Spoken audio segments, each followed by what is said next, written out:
We're back, and I'm wearing the same jean jacket as last week. God, Danielle, you're so gross. Such a dirtball. You know what? I got this jean jacket from Amazon. It was $35. Was that supposed to be in our photo shoot? Yeah, but you know what? The skirt that I bought with it was ugly. So Hoochie mama? yeah, it was like literally I was like, I don't think I'm 37. I don't know if I can wear my ass cheeks hanging out. I don't know if my of it. butt cheeks should be out But right it didn't look like that on the model, but maybe she didn't have a bum. I don't know. But yeah, I actually was A really... bum? That's so precious. A bum, yeah. But I was stoked about this cute little denim jacket I got on Amazon. That's what I like about you. Your shoes might be $500, I'm wearing but your fucking jacket is Dior $30. sneakers right now, okay? with my Whoa, baseball cap and my... Did you almost fall off the chair? I thought you said lick my, not with my. I was like, Danielle, this is still a podcast. No. You know, it's so funny. I'm not going to say this on the podcast, but the drawing that I was drawing the other day, and then I looked down and I was like, cool, I just drew that. It was weird. It started off as a rectangle. Hint, it did not end up that way. I doodle when I'm talking or thinking, and I was like, I just drew a rocket. Do you know what's so funny? You doodle shapes. Like, yeah, I do. Like she's a shape drawer. Yeah. I write the words that are being said. That's how, Oh. I don't know why I've always She's a done shape jar. Yeah, I started with a rectagon. Rectagon? Are you okay? That's what it turned into, is a rectagon. Literally. Okay, too far, but it was funny. I looked down and I was like, I just think I drew something. I drew a that's cool. Yep. Okay. We're gonna erase that. Scribble that out. Anyway, okay, welcome to another episode of the Big Money Size Podcast. I think I'm blushing a little bit. That's okay. I can feel the heat coming off your body. You're like sweating. Woo! What are we? Oh, today. What are we talking about?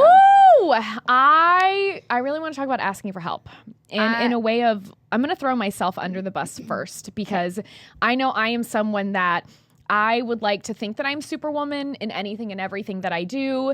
I don't actually think I'm the best at anything I do. I think there is always space. You're the jack of all trades and the master of none. Yeah. And so I feel like in anything I do, though, I would never claim I'm the best, because I feel like there's always something to be learned. So I think to say, I'm the absolute best at this, I think is very egotistical, and not even my ego is that big. So it's not even about being like the best at something. For me and my experience is women take on so much, and to the point where like little things start like falling through the cracks, and they're like, I can handle this. And it's not about you being able to handle something. Like, honestly, letting go is more powerful than like trying to take on too much. And whether you're trying to hire an assistant, or you're overbooked, or you're like, well, I can't hire an assistant. Like, we feed ourselves with this running line of excuse because you can't fucking let go of control. So, and that's a hard thing to do. Yeah. So using me as like the perfect example, I've been here for about 3.5 some years now.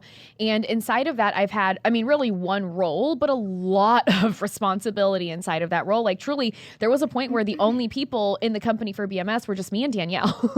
Like, it was only 2 of us. So you can imagine like the amount of things that fell on every plate. And so just with your that, plate.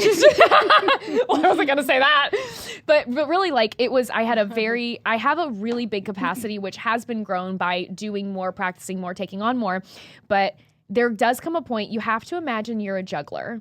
And you're juggling a lot of things at once. And some of them might be foam balls, that they're not that important, but they're still there. Some might be like your porcelain china, that you're like, this is the most fucking important thing that I'm handling. But inside of that, you're throwing up a porcelain plate, then you're grabbing a foam ball, then you have a tennis ball, then you have like all these crazy things you're trying to juggle. And I'm sorry, that won't last forever. It'll last for a time. Don't get me wrong.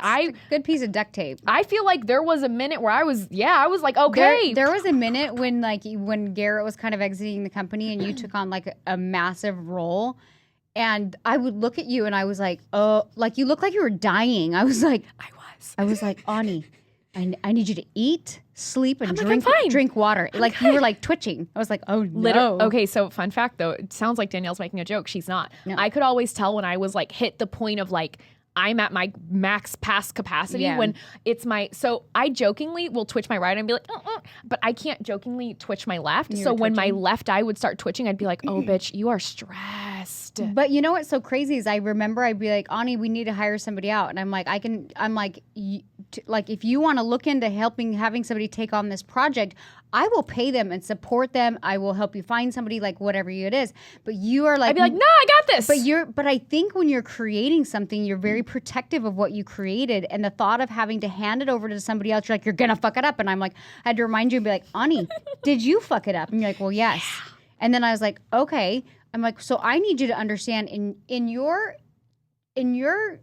trying to be superwoman and take it all on. I'm like, it's not that I don't trust you. It's not that I don't think you have a super fucking high capacity. But I need you to understand, when you have so much on your plate and the tiniest little detail gets dropped, guess who's at fault now? Me.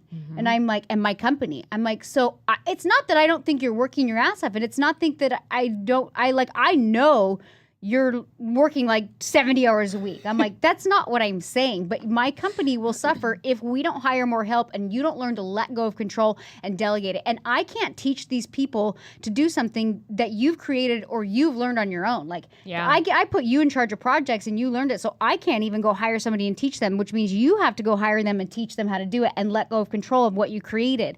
And that's so hard. But I had to put it in the frame of like, you have to do this, or it's not about you anymore. Like, my company suffers, my students suffer, like everything. It's a domino effect. Yeah. And so I think that, like I said, like even down to like little things in the salon where you can't let go, or even if you're not a hairdresser and you listen to this podcast, like I'm sure a lot of women can relate to that. They're like, oh my God, I feel like I'm drowning.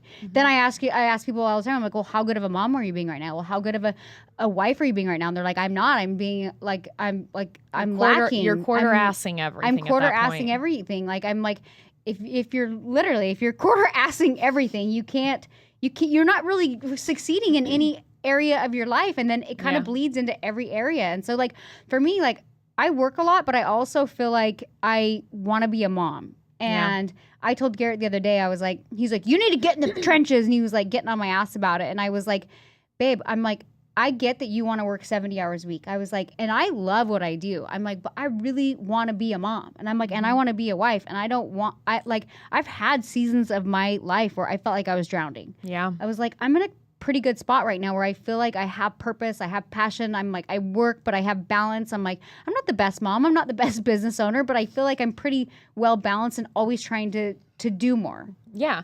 Well, and that's why even when you came to me and you were like, Ani, it's not, because everyone knows like everything I do are for these fucking students. Like, some days they drive me insane, and some days I'm like, God, but everything I do is for them because I love them so much. And it's also why I'm so hard on them some days, because I'm like, you need a little kick right in the tuchus because you're fucking some shit up. But even inside of that, when you came to me and you were like, Ani, it's not about you. This is not about your capacity or how good you are. If something messes up, it doesn't just affect you, it affects the students. It will mess with the company. So now I realized I realized that me trying to take everything on was actually something detrimental to the company that I had been like so desperately trying to keep up. Yeah. Like, I wanted everything to work so much, and I wanted it to be so perfect and so amazing for everyone that I actually became the biggest liability in that moment because I wasn't willing to let something go. Right. And that's a hard thing to like not only realize, but obviously say out loud. No one wants to be like, hey, I was your biggest problem for a while. Like, that sucks. Like, no one wants to say that. But I feel like that also put me in a really good place later on. Like, I feel like now I'm reaping like the benefits of being able to be like, let it go. Yeah. Have someone else do it. And I always look back to Ani, like, where is your time better spent? Right. Like, should I be even things like... And things don't rile you up as much as like when students used to come, because it's hard. Like, there's like a lot of life problems. Like, this isn't just like about business. It's kind of like life coaching for hairstylists. Yeah. Oh yeah. And there's a lot of dark moments where they come to us and to Ani specifically, where it's really heavy. And in the past, that would like wreck you. And I'd be like, Ani, I need you to feel, I need you to like take care of them. But I also need you to like sweep, I need you to get back up to where I need you to come back to work. Like, okay, you got into the pit with them. You're right there. You're in the pit with them. You're coaching them. Now I need you to get out of the pit, and I need you to be Coach Ani. And you've gotten really good at that, because every little thing would like literally, it was hard. And I get it. Like you'd hear their story and it would kind of like wreck you. You're like, man, but I want it. You're like, I got to help you. But then you have to be very careful, because now we have so many students that you have to learn to like kind of spread your time evenly. Well, and I feel like I really learned how to protect my energy even inside of that. Yeah. Because same, like, guys, everyone only has so much energy, so much time, so much mental, physical, emotional energy. Like you only have so much. And if we're giving the number to be 100%, well, if I'm giving 50% of my energy and my time every day to one person, my actual roles and responsibilities are really going to suffer. And because I'm never willing to let work suffer, then I become the only person that's suffering. Right. And that was something like really hard that I also knew, like something that if you're suffering, then you can't be Coach Ani. Like you can't help other people. No. And if I don't take care of myself, how the fuck am I supposed to show up for other people? Right. Like, how dare I stand there and say, you need to take care of yourself when I was the biggest fucking hypocrite that had walked the face of the earth. I'm like, you need to do this. You need to work out. You need to take time. And then I'd go home and work until midnight, back up at 5, working by 6. Like, I wasn't doing what I was preaching and teaching. And that was really hard at that time. Everybody's workload is a little bit different. Like, I'm the type of person, like, I might stop and have dinner with my kids and do stuff. And then I'm like, okay, I'm going to go right back into like writing emails or whatever it is. Like, I don't have it's not like I'm like, I have to work from 9 to 5 and you're the same way. It's like, hey, my brain's tired. I'm going to take a break. Or hey, like with me for my kids, I'm like, hey, I'm going to go be with my kids. Okay, now I'm going to be back on Voxer and check this and that. You know what I mean? So it's like, I feel like my brain is kind of always on work mode, which is fine. So it's like my balance is going to be different than anybody else's balance, right? Yes, it doesn't look the same for any two people. Right. But the biggest thing is learning to ask for help. Right. Like if you're sitting there and you're like, if you're that person and you're like, I got it. You don't have it. And if by a teeny tiny, like minimal chance you do have it right now, I can guarantee you in a month or two, you're not going to fucking have it. I'll say the hardest thing for me in my business is like, there was at one point when I just felt like I was like drowning. Like I was literally doing all my social media marketing. I was doing all of my classes. I was setting up for all of my classes. In fact, to get help because I couldn't afford to like pay, like I was trying to make the most money out of my classes and that I would ask past students, I'd be like, do you want to come assist me? I'm like, I'm not going to pay you, but it's basically like, you can come assist me and like, you get all this education for free. And they're like, sweet. Yeah. And I was doing so much on my own that I got to this point where I was like, Garrett, I need help. And then it's not that it was a mistake, but I kind of like went to MIA. Like I just was like, bye. And I like kind of was like, you figure it out. Right. And so now I think it's because I waited to that point where I was drowning. I was like so far gone that I was just like, I'm done. And I think now I tell business owners, I'm like, hey, like you can't like hire, a team to come over and take over all your marketing. It's still your name, your brand, your voice, like whatever it is. Like you have to assist in them being the expert in your branding and your marketing, but that doesn't mean you just pass it off the plate and hope it pans out. You still have to like be involved. So for me, it's like learning to delegate, but also like learning how to delegate where it's like a win for everybody and like letting go of control, but still kind of being in the mix of things has worked out really well for me. And I also get like sometimes there are things that you're like, but I want to do it because I like doing it. Okay, but is that where your time is best spent? Right. Because there are things like even things like the NBR training manual. I'm gonna make another one. We'll talk about that later. But there's another one in the works. We're gonna have 2, by the way. FYI, surprise. But even things like that, I'm like, oh my god, I want to do it so bad, and I want to edit it. I want to put it together. Like I want to do it, but then I'm like, Ani, that's not where your time is best spent. Right now, put the content together, put it together, give it to a company, and tell them like, here's how it's been like done. The busy work. Yes. Yeah. And do I want to do it? Yes. Is it so fun? Yes. Is that where my time is best spent? No, it simply is not. Well, even for me, like when Garrett took over, I would like read my funnels and I'd read my sales pages and I was like, what doesn't become a badass bitch with me? It's not your grandma's event. It's not your grandma's. I'm like, I never talk like that. And I would never put like, it's not your grandma's event to come to this badass bit. Like I would never put that on a sales page. So in my attempt to like be like, here, you do it, my brand like didn't even sound like me anymore. Next thing you know, everybody's wearing t-shirts that say the bitch gets shit done. The bitch gets shit done. Which I'm like, the bitch does get shit done, but I don't put that on a t-shirt. Can that bitch not wear that bitch shirt to work, please though? Literally, I was like, ooh, picking up my kids from like a private Catholic school and I forget I have that shirt on. I was like, this was Garrett's branding, not mine. I still have the shirt. I know. I do like it, but I'm not getting rid of it. I don't wear it when I go to pick up. I don't look. Catholics probably would not like that at a Catholic school. No, literally, I wore it in one day, and it was like I had to like go in and pick up Ruby, and one of the teachers was like, "Oh, oh, Mrs. White. And she was like, do you need a sweater? And I was like, no, I'm not cold. She's like, your shirt is very interesting. I was like, shut the fuck up. I was like, this is the one that says this bitch gets shit done. Oh, cool. No. It was funny. I laughed and quickly grabbed my daughter and left. You're like, I'm running out the door. Yeah, They're like, we still see your shirt. I was like, ah. It was almost like I felt like my boobs were hanging out. I was like, hurry, cover it up. Ruby, give me your backpack. I'm going to wear it out.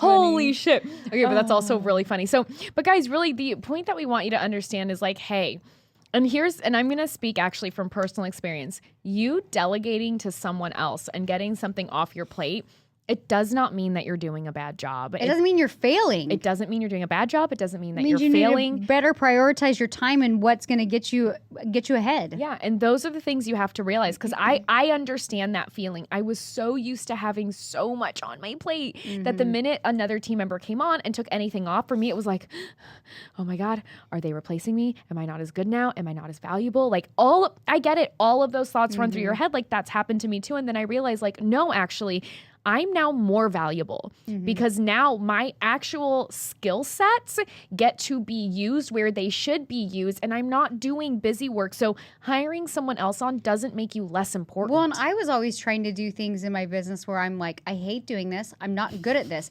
But I would force myself to do a lot of stuff with marketing, with editing videos, with learning how to blog, with learning how to do a lot of back end shit. Like I forced myself to learn how to do that, so I kind of had a general understanding of how it worked. And then I was like, okay, and then like the first hires I made, I would like go on Upwork and I'd be like, hey, okay, something as simple as a blog post. I'm like, hey, I wrote this. Can you edit it? Can you put it up? Like things like that. And then it just I kept learning how to be like, okay, I know enough about the process to where I can be involved, but I'm not trying to do every single thing, every single project. And then it's like you said, you put your time where it's most valuable. And that's how you end up like doubling down on yourself. And that's how you see progress. I can always tell when somebody's having a lot of progress in their personal or business life because they're not trying to do it all. They're like, their team is growing and they have help that are helping them get from point A to point B. So if you guys are getting anything out of this podcast, where in your life do you need to just let go? It could be something as simple as like, hey, I know I need to hire an assistant. Like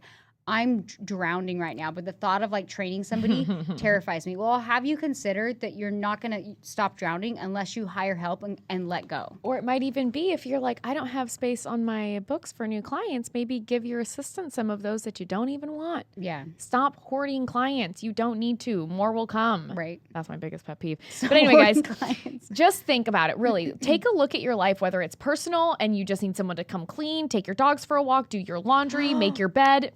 That is what I was thinking when we had our big quarterly, not our big quarterly, but our team event like thing. And all of my artists were like, I think it was Krishana actually. I'm just going to throw her under the bus. She was like, it's like I feel like I come to work and then I get home and then the dishes pile up and everything and nothing ever seems to pan out and And I was like, girl, you're full time on the floor now. You got a raise. Who are you going to hire to help clean your house? And I remember with you, like one time I was like, you don't have a cleaner? You're like, no. I'm like, you make enough money on it. It's time to allow yourself help to clean. Like your time is not and then I was like, hey, guess what? Because your cleaner is my cleaner. I was like, I was like, guess what? My cleaner does my laundry too. You're like, I can ask her to do that. And then this was the kicker. This was the other funny thing. You're like, I just don't have time to clean my house before the cleaner comes. I go, why are you cleaning your house before the cleaner comes? Because I didn't want her to think I was a slob. And I'm not. It doesn't matter. Like I feel bad. Like sometimes Jasmine comes over and there's literally like garbage everywhere. My bed's unmade. There's like dog poop on the floor. And I just look at her and I'm like, sorry. Welcome. Thank you. I do. I say sorry. And then I'm like, sorry, it's really bad this week. Thank you so much. I appreciate you. And that's all I say. And she's so sweet. And she's like, you're welcome. And then I remember like, I'm paying her to do this, right? So even I think women are so funny that they clean before the cleaners come clean. I literally let it go. Let it go. If you are that person, please send me a DM. I need to know I'm not alone in this. So guys, just really take a look at your personal life and think, where could I use some help? And then take a look at your business, at all of those balls and china plates and cups and everything that you're juggling. Look, even Danielle, she just dropped a fucking cap on the floor. I just realized I gotta go. But all the things that like truly like you're sitting there juggling, and think, what is the thing that either you don't like doing, or truly every time you do it, you're like, this is a waste of my fucking time. Yeah, when you're at that irritation point, ask yourself like, okay, how can I, like, to me, I'm like, it's like I hate pay. It's like in the beginning, not now. In the beginning, I was like, why would I pay somebody to clean when I can clean it myself? I can do it. I had a hard time justifying paying for something that I can do until I realized how much bandwidth and how much like resentment is how much like it was fucking up my day because I don't want to do it because I hated folding laundry. And so then I was like, okay, I gotta let it go. Like I'm irritated, and now this is like, just because I can do it, now this is like bleeding into other areas of my life. Now I'm a bad mom because I don't want to, not a bad mom, but I'm like mad at my girls because I'm like mom can't play with you right now. I'm folding your socks like it's their fault. I'm like, I'm like, why am I yelling at my You're kids? 6 months old. Fold your own socks. So anyways, ask where you can allow yourself to let go a little bit, prioritize your time, and hire a little help. So. Guys, thanks for listening to the Big Money Stylist podcast. If you want more information on all of our events, go to nvr.education, and we'll see you next week. We'll see you next week.